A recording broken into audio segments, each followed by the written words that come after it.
सोचिए, एक ऐसा आइलैंड जो जन्नत जैसा दिखता हो। दुनिया के सबसे पावरफुल लोग वहां छुट्टियां मनाने आते हों। लेकिन क्या हो अगर उस खूबसूरती के पीछे एक बहुत ही घिनौना, एक भयानक राज छिपा हो। आज हम बात करने वाले हैं जेफरी एप्स्टीन के उसी स्कैंडल की, और उसकी हैरान कर देने वाली दुनिया में और गहरे उतरेंगे।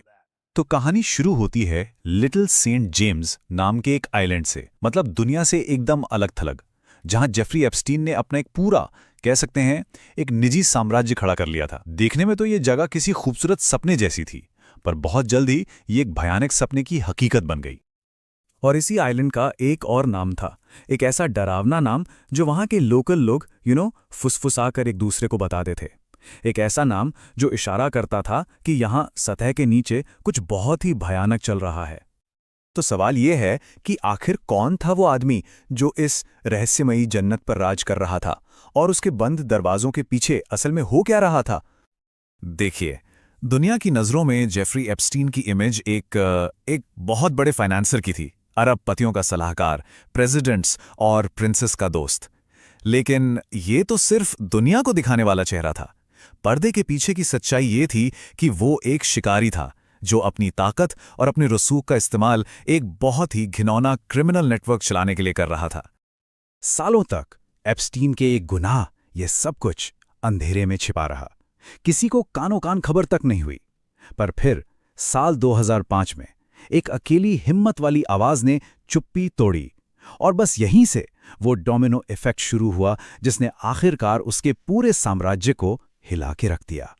मामला बस एक लड़की की शिकायत से शुरू हुआ था, लेकिन जैसे जैसे पुलिस ने इसकी परतें खोलनी शुरू की, एक ऐसा भयानक जाल सामने आया।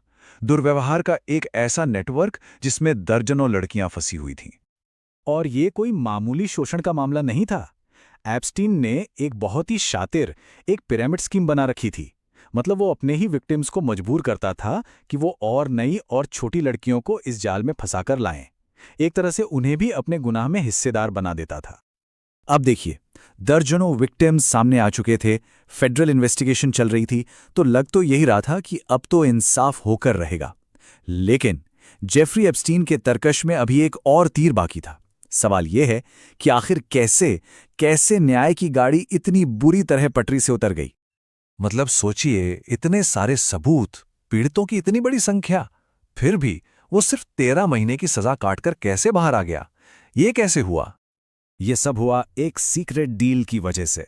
इसे स्वीट हार्ट डील के नाम से जाना जाता है, और इस डील को करवाया था मियामी के फेडरल अटॉर्नी अलेक्जेंडर अकोस्टा ने।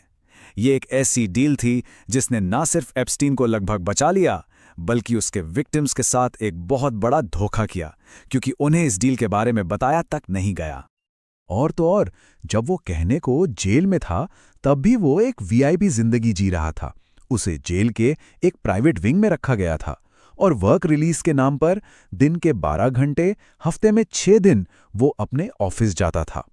मतलब ये एक ऐसी सुविधा थी जो किसी आम कैदी को तो सपने में भी नहीं मिल सकती। एप्स्टीन को तो लगा कि भाई अब सब मामला खत्म, वो बच निकला। लेकिन एक जर्नलिस्ट थी, जूली के ब्राउन, जो इस कहानी का पीछा छोड़ने को बिल्कुल तैयार नहीं थी। और बस जब ऐसा लगा कि पूरा जस्टिस सिस्टम फेल हो चुका है, तब प्रेस ने अपनी ताकत दिखाई, और इसने सब कुछ बदल कर रख दिया। जूली के ब्राउन ने सालों तक इस केस पर काम किया, विक्टिम्स को ढूंढा, और फिर उनकी रिपोर्ट्स ने जैसे एक धमाका कर दिया। पब्लिक में इतना गुस्सा भड़का कि अथॉरिटीज पर जबरदस्त दबाव बना और उन्हें एक्शन लेने पर मजबूर होना पड़ा। तो एप्स्टीन एक बार फिर से गिरफ्तार हो चुका था, सलाखों के पीछे।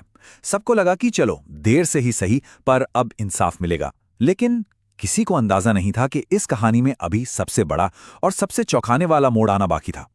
इससे पहले कि एप्स्टीन कोर्ट में अपने किसी पावरफुल दोस्त का नाम लेता, वो अपनी जेल की कोठरी में मरा हुआ मिला। अब सवाल ये था कि क्या ये सिर्फ एक इत्तेफाक था, या पर्दे के पीछे कोई बहुत बड़ा खेल चल रहा था। ऑफिशियली तो कहा गया कि उसने सुसाइड किया है, लेकिन इस बात पर यकीन शायद ही किसी ने किया। और देखते ही देखते एप्स्टीन ने खुद को नहीं मारा, ये लाइन एक वायरल मीम, एक नारा बन गई। ये इस बात का सबूत था कि लोगों को लग रहा था कि उसे चुप कराया गया है। पब्लिक प्रेशर के चलते कोर्ट ने कुछ डॉक्यूमेंट्स, कुछ फाइलें रिलीज तो की, लेकिन उनमें से ज्यादातर पर काले निशान लगे हुए थे। मतलब जरूरी जानकारी, नाम, तारीखें, सब कुछ छिपा दिया गया था। इन फाइलों ने जवाब देने से ज्यादा सवाल खड़े कर दिए। और ये तो बस कुछ ही फाइलें थीं। अभी भी 10 लाख से ज्यादा डॉक्यूमेंट्स सील बंद लिफाफों में हैं, और उनमें वो राज दफन हैं जिन्हें कुछ बहुत पावरफुल लोग कभी भी दुनिया के सामने नहीं आने देना चाहते। तो सवाल आखिर में यही रह जाता है, क्या एप्स्टीन की कहानी का पूरा सच कभी सामने आ पाएगा, या फिर कुछ राज हमेशा के लिए राज ही रह जाएंगे, सिर्फ इसलिए ताकि कुछ ताकतवर लोगों को बचाया जा सके और पीड़ितों को कभी पूरा इंसाफ न मिल सके।